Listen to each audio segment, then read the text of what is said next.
The morning sun in Arlington burned with a soft golden glow as crowds moved across the plaza outside the Pentagon. But no one paid much attention to the quiet woman standing near the memorial fountain, except for the curious glances that always followed her. Her name was Dr. Nia Carter, a calm, composed black woman in her late 30s, dressed in simple business attire with a badge clipped to her coat that didn't reveal much, just her name and access level. Most people assumed she was a visiting civilian or a contracted analyst, someone whose presence blended into the constant movement of personnel. But those who worked in the deepest rooms of American intelligence knew that she was far more than she appeared. That morning she was waiting for a meeting, nothing unusual, standing quietly, checking her phone, unaware that a moment of misunderstanding was about to ignite the most unforgettable scene the plaza had witnessed. A group of young Navy SEALs, recently returned from deployment and cracking jokes among themselves, spotted her standing near the restricted access door. One of them, a tall, muscular guy with a cocky smirk, nudged his teammate and said loud enough for her to hear, "Hey ma'am, you lost. Or should I ask what's your rank?" His tone wasn't malicious, but it dripped with playful arrogance, the kind of teasing soldiers used among themselves. His friends laughed, waiting to see how she'd react,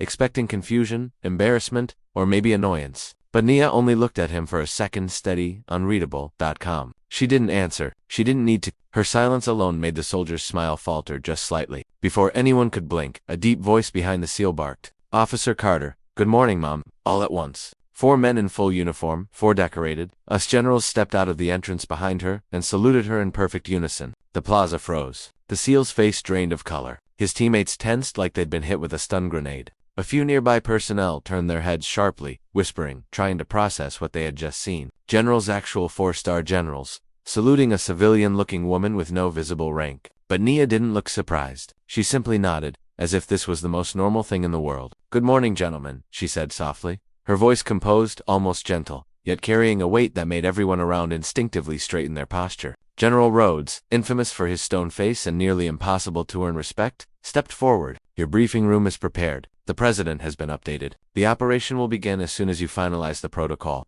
The SEAL who made the joke looked like he couldn't breathe. His teammates were stiff, rigid, mortified. One whispered, "Bro, what did you just do?" But it was too late. The damage was done. Or maybe, fatefully, something else had begun. Nia didn't linger. She walked toward the generals as they escorted her inside, but just before disappearing through the door, she glanced back at the young SEAL, not with anger, not with pride, just a quiet, knowing expression that somehow made him feel even more small. What he didn't know, what nearly no one in the entire U.S. military knew, was that Dr. Nia Carter held a classification level even most 4-star generals could never access. She had personally overseen 8 international intelligence operations that had prevented wars, intercepted nuclear sabotage, and dismantled networks so deeply buried that the public would never learn of them. Some in the Pentagon whispered that she was the one the president called when situations became too dangerous for even the highest-ranking military officers. Others, those who knew her work firsthand, believed she was the single most brilliant strategic mind America had. But the SEAL didn't know any of that yet. He only knew that his joke had just shaken the earth under his feet. And it wasn't over. Because inside those walls, while the press and public saw nothing, a storm was rising in operation, so profound that even the generals escorting her didn't understand the full danger ahead. Dr. Nia Carter, the woman who had just been mocked for her rank, was about to lead an intelligence mission that could alter the balance of global power. And the same SEAL who'd joked with her, he was about to get pulled into the heart of that storm for reasons he couldn't yet imagine. As the doors closed behind her, the SEAL swallowed hard, still frozen in place, his heart pounding with confusion and fear and curiosity. Who was she? What had he just witnessed? And why did every instinct in his chest tell him that he had just crossed paths with someone whose role was far beyond anything he'd ever trained for? If only he knew how soon their paths would collide again, how the operation she was planning would drag him into a world of shadows, secrets, and decisions that could cost thousands of lives. The corridors beneath the Pentagon were colder, quieter, and far more secretive than anything most military personnel ever saw. And the young Navy SEAL Price found himself walking through them several hours after the humiliating incident in the plaza, still replaying the moment over and over in his mind. He hadn't expected to see her again. Honestly, he hoped he wouldn't. But fate had other plans. His commanding officer had called him into a private briefing room and handed him a sealed file with his name stamped in red. "You've been reassigned," Haseo said, his voice stiff. "Effective immediately." Logan frowned. "Reassigned? Sir, I just came back from deployment. With respect, this order comes from above my pay grade," the CO interrupted. "Above a lot of pay grades. You've been requested." Logan hesitated. "Requested by who?" The CO looked at him with an expression he couldn't read. "Dr. Nia Carter?" Logan felt his stomach drop. Requested by her? Why would someone like her even know his name? The CO continued. Whatever you said to her, whatever happened, she doesn't seem bothered. In fact, she specifically wants you on her upcoming operation. But why me? Logan asked, bewildered. I don't know, the co admitted, but I'll give you one piece of advice. Don't screw this up. She's not someone you want to be on the wrong side of. Logan nodded stiffly, but his pulse hammered as he made his way to the lower-level intelligence wing. When he reached the secured briefing room, the door slid open silently. Inside, a massive screen glowed with satellite imagery, red markers blinking across a map of Eastern Europe. 4 generals stood around the table, along with analysts, technicians, and 2 CIA leaders, and at the center of them stood Dr. Nia Carter.com/sharp, focused, completely unfazed by the attention around her. When she turned and saw him, her expression didn't change. But her eyes, steady, unreadable, landed on him with the weight of someone who already knew exactly who he was. Seal Logan Price, she said, not asked. Stated like she was reading a fact from a file she'd memorized long before he walked in. He swallowed. Yes, ma'am. Good, she said. Take a seat. We're short on time. He obeyed instantly. Everyone did, even the generals. Nia tapped a remote, switching the screen to a satellite feed of a compound deep in the Carpathian Mountains. 3 weeks ago, she began, a rogue coalition of former military contractors intercepted a U.S. weapons shipment headed for a secured NATO facility. We believe they intend to trade the technology to a foreign state that has openly vowed to destabilize the West. She zoomed in. A fenced compound with armored vehicles came into view. The weapons include encrypted drone control servers and 2 classified targeting modules. If they successfully recreate or reverse engineer them, they could launch autonomous strikes across Europe without warning. A general stepped forward. We've labeled the threat as Omega. The president wants this neutralized quietly. Logan listened, but something didn't add up. Ma'am, he said carefully, this sounds like a full task force mission. Why bring me alone? The generals exchanged glances. Nia didn't. She simply tapped again, switching to a side profile photo of a man with a scar running across his jaw. Because you know him, she said. Logan felt a jolt in his chest. The man in the photo was someone he never expected to see again. Commander Vaughn, he whispered. His former mentor, a man who had vanished 3 years earlier during a covert operation gone wrong. A man Logan once admired more than anyone. He's alive. Nia nodded. He is also the architect of this rogue operation, and he requested you by name during an intercepted transmission. A cold feeling crept down Logan's spine. Vaughn, alive, leading a rogue paramilitary faction, and calling out to him. Why would he want me? Logan asked quietly. That, Nia replied, is what we intend to find out.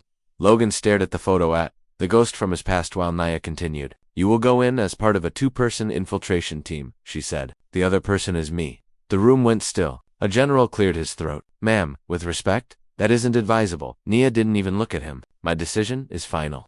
Logan blinked. Ma'am, are you sure? Someone with your clearance shouldn't be on the front lines. Finally, she looked directly at him. I've stood on more front lines than you know. The room fell silent again. She tapped once more, showing a tactical route. We insert via halo drop at 0300 hours. No comms, no extraction guarantee. The objective is simple. Stop Vaughn and prevent the technology transfer. Simple. Logan nearly laughed. Nothing about this was simple, but he nodded, because what else could he do? She dismissed the room, and slowly people trickled out, leaving only Logan and Nia. He stood awkwardly. Ma'am, he said quietly, about this morning. I didn't know who you were. I know you didn't, she cut in, and I don't care about your joke. He blinked. But the generals saluted you because they respect my work, she said, and because hierarchy doesn't matter when the stakes are high. Logan hesitated. Why me? Why bring me? For the first time, her expression softened and not warm, not friendly, but slightly human. Because Vaughn trained you, she said, because you know his patterns, because he won't kill you on sight. Logan swallowed. And you, she paused. He will try. The next hours blurred into a mission prep unlike anything Logan had ever experienced. Gear checks, silent drone calibrations, encrypted implants, night vision recon maps, first as deadly. But one thing weighed heavier than anything else. Vaughn's voice, calling his name over encrypted, comes. Midnight approached. They suited up, checked their oxygen, and stepped toward the aircraft ramp as wind roared through the open bay doors. The sky outside was pitch black, carved by moonlight. Logan looked at her one more time. You've done halo jumps before. Nia clipped her harness without looking at him. More than you. The jump master signaled 3, 2, 1. They jumped. The air tore past them in a scream, the world below swallowing them in darkness. Logan stabilized, checked his altimeter, scanned the sky, and then he saw her falling, steady, controlled,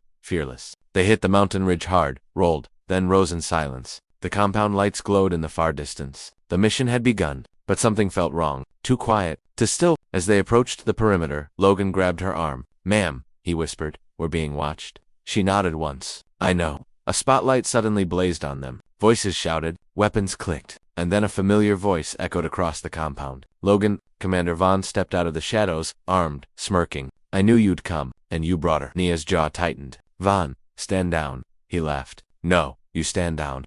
Then he aimed his weapon directly at her. Logan stepped in front of her instinctively. Vaughn's grin widened. Good, very good. Logan's heart slammed in his chest. Everything was unraveling. Nothing was what it seemed. And the worst part, Vaughn wasn't alone, because from behind him, dozens of armed operatives stepped out ready, waiting, eyes cold. Logan realized too late. They had been lured into a trap. And as my viewers watching this right now, tell me in the comments where in the world you are watching from, and make sure you like, subscribe, and share, because what happens next will change everything you think you know about Nia, Vaughn, and the mission that may decide the fate of millions.